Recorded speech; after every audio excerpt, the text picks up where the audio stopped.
Ahoy mateys! Welcome back to Disney Tim Time. Today we're diving deep into the high seas adventure of one of Disney's most iconic attractions, Pirates of the Caribbean.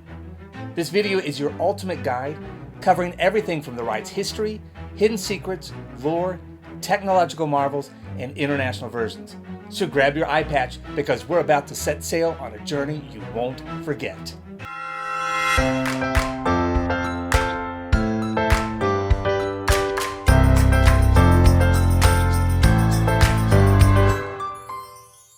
Pirates of the Caribbean first opened in Disneyland in 1967. But let's back up to the early 1950s. Walt Disney was dreaming up new attractions for Disneyland's New Orleans Square, drawing inspiration from real pirate lore and legends. The original concept was for a walk-through wax museum. Can you imagine? A wax museum filled with pirate statues, illustrating scenes from pirate life. Walt Disney himself loved this idea, but it wasn't until the development of It's a Small World and the World's Fair in 1964 that he saw the potential of audio animatronics for storytelling on a whole new scale. As Walt's vision evolved, so did the idea for Pirates of the Caribbean. When it was finally decided that this would be a boat ride, Imagineers set out to create the most ambitious project that they had ever tackled. Using new technology, they built an elaborate system of waterways and developed audio animatronic pirates who would become the stars of this attraction. Now let's talk about some of the key players behind this project. Mark Davis, one of Disney's legendary 9 Old Men, was responsible for designing the ride scenes. Davis had a knack for blending humor with adventure, and you'll see his influence throughout the entire attraction. On the other side, Claude Coates, the master of atmosphere, worked on the moody environments, the caves, the burning town, and those eerie skeletons that greet you at the start. This perfect blend of narrative and atmosphere is what makes Pirates of the Caribbean such a masterpiece. And here's a little known fact. The original plans for Pirates of the Caribbean included a much darker storyline, with scenes of pirates torturing villagers. Of course, this was toned down to create a more family-friendly adventure, and the focus shifted to comedic and whimsical depictions of pirates' life. Now let's dive into the intricate lore of the ride. Did you know that each scene in Pirates of the Caribbean is carefully designed to tell a story about the fleeting glory of pirate life?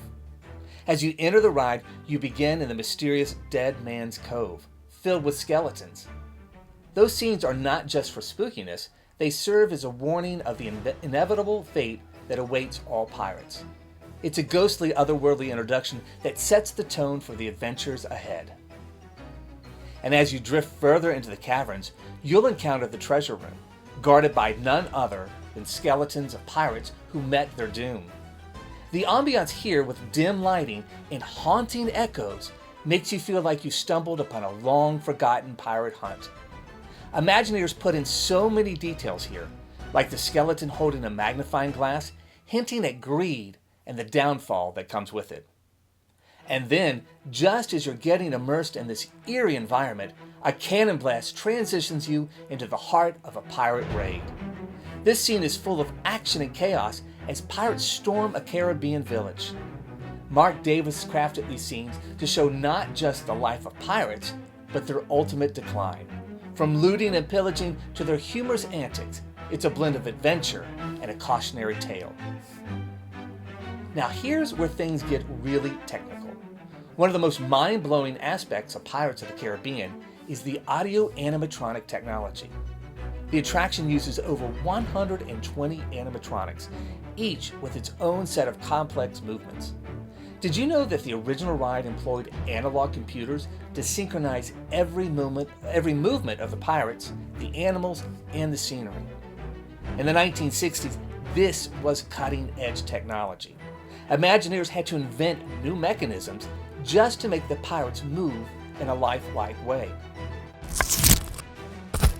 For example, the iconic auctioneer pirate who shouts, "We wants the redhead!" has a multi-axis movement system allowing his head, arms, and even his eyes to move independently. This level of sophistication was unheard of at the time. The team meticulously designed each character using small motors and cams to create realistic gestures, from the drunken sway of a pirate to the wagging tail of a barking dog. Then there's the music. The song Yo Ho, A Pirate's Life for Me, written by Imagineer ex Untold, was composed by George Bruns. It just isn't a catchy tune. It's integrated into the entire ride, with different versions playing throughout the scenes, helping to tell the story. Every detail down to the lighting and smoke effects was carefully engineered to create an immersive atmosphere. But Pirates of the Caribbean is just not a Disneyland attraction. It's a global phenomenon. Did you know that there's over 5 different versions of the ride across Disney parks worldwide? Each one is unique and tailored to its park's culture. For instance, the Disneyland Paris version is considered the most intense, featuring a story that begins with pirates drowning in a whirlpool. Yes, you heard that right, a whirlpool. This version leans more into the darker side of Pirates lore. Then there's Shanghai Disneyland's Pirates of the Caribbean Battle for the Sunken Treasure, which is unlike any other version. Instead of the classic boat ride, it uses a trackless ride system that allows for thrilling motions, including backward and sideways movements. It also features giant projection screens and state-of-the-art animatronics, making it feel more like a blockbuster film than a traditional ride. It's an entirely new way to experience the story of Captain Jack Sparrow and his hunt for the treasure. It's impossible to talk about Pirates of the Caribbean without mentioning the cultural impact it's had over the decades. When the first ride opened, it became an instant classic. Its mix of humor, adventure, and cutting-edge technology inspired many future attractions. But it didn't stop there. The ride gave birth to the hugely successful Pirates of the Caribbean movie franchise, starting with The Curse of the Black Pearl in 2003. Captain Jack Sparrow became an iconic character thanks to Johnny Depp's legendary performance. After the movies gained popularity, Disney added elements from the films into the ride, including the now famous animatronic of Jack Sparrow. But it wasn't just a simple addition. Imagineers went to great lengths to integrate these elements seamlessly, ensuring that they enhanced the ride's original storyline. Even the attraction's tone changed slightly to match the movie's more whimsical take on piracy.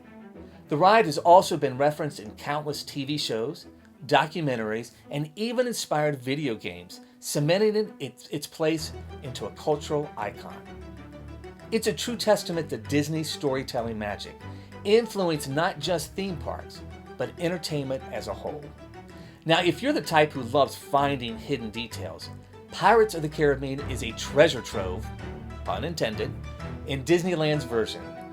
Keep an eye out in the queue for a pirate map that actually shows the ride's path in stylized form. And if you listen closely during the ride, you might hear some familiar voices. Several pirates are voiced by legendary Disney voice actors, including Paul Frees, who also provided the iconic voice of the ghost host in the Haunted Mansion. There's also the infamous hidden Mickeys scattered throughout the ride. One of the most well-known is in the jail scene. Look closely at the cannonballs on the ground near the prisoners. Some of them are arranged to form Mickey's head. And speaking of the jail scene, did you know it was so iconic that it was recreated in Pirates of the Caribbean, The Curse of the Black Pearl movie? It's one of the rare instances where the ride influenced the films instead of the other way around. In the treasure room, you'll notice a skull and crossbones that appears to watch you as you pass by. This is a classic optic illusion known as the hollow face effect. The skull is actually concave, but the way it's positioned and lit, it gives you the eerie impression that it's following you with its gaze. This is a nod to the classic haunted house tricks, showing just how much the Imagineers borrowed from different storytelling traditions to create a multi-layered experience. Over the years, Pirates of the Caribbean has gone through numerous changes and updates. We've already talked about the addition of Jack Sparrow, but did you know that in 1997, Disney made several changes to the ride to address cultural sensitivities. One of the most significant changes was in the bride's auction scene. Originally, the scene depicted women's being auctioned off to the pirates, with the infamous line, "We wants the redhead!" But in 2018, Disney reimagined this scene and introduced Red, a female pirate who now oversees the auction of goods rather than brides. Now, some fans were skeptical of this change at first, but over time, Red has become a beloved part of this attraction. It's a reminder that while the ride pays homage to the past, it's always evolving to reflect the values and expectations of its audience. And speaking of audience, the guest experience of Pirates of the Caribbean has always been a crucial part of its magic. Whether it's a child seeing the ride for the very first time, or a lifelong fan who knows every scene by heart, the attraction continues to inspire a sense of wonder. The detailed sets, the humor, the haunting music, it creates an experience that's nostalgic for some and entirely new for others. There's even a fan tradition of cheering at certain moments, like when Captain Jack Sparrow is finally revealed in the treasure room. It's these small personal interactions that keeps Pirates of the Caribbean timeless. Every visit feels like a unique adventure, no matter how many times you've experienced it. Let's dive back into the behind-the-scenes magic for a moment. One thing that often goes unnoticed is the incredible maintenance that goes into keeping Pirates of the Caribbean running smoothly. The ride's water system is a marvel in itself, with over 750,000 gallons of water circulating through the attraction in Disneyland alone. The boats are designed to navigate the waterways using hidden tracks, ensuring that each one flows seamlessly throughout the scenes. The sound effects and music also receive constant attention. Hidden speakers placed strategically throughout the ride ensure that each scene has a unique soundscape. The cannon fire in the battle scene, the crackling of flames in the burning town, and the eerie whispers in the caves, all are carefully choreographed with the movement of the boats to fully immerse you in the story.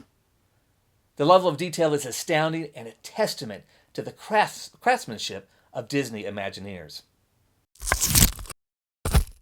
So there you have it, mateys, the full, rich tapestry of Pirates of the Caribbean. From its early wax museum concept to becoming a global phenomenon, this attraction represents the heart and soul of Disney's Imagineering. It's a ride that evolves with time while still keeping its core charm and sense of adventure alive. Whether it's the meticulous animatronics, the thrilling storytelling, or the atmosphere that transports you to Pirates' life, Pirates of the Caribbean remains a masterpiece of theme park history. Thank you for joining me on this epic voyage. I hope you've learned something new about this classic Disney attraction. If you've enjoyed this deep dive, give it a thumbs up and don't forget to subscribe for more Disney attraction lore and secrets. And let me know in the comments, which ride would you like me to explore next? Until then, remember, dead men tell no tales. But we sure do. I'll see you real soon.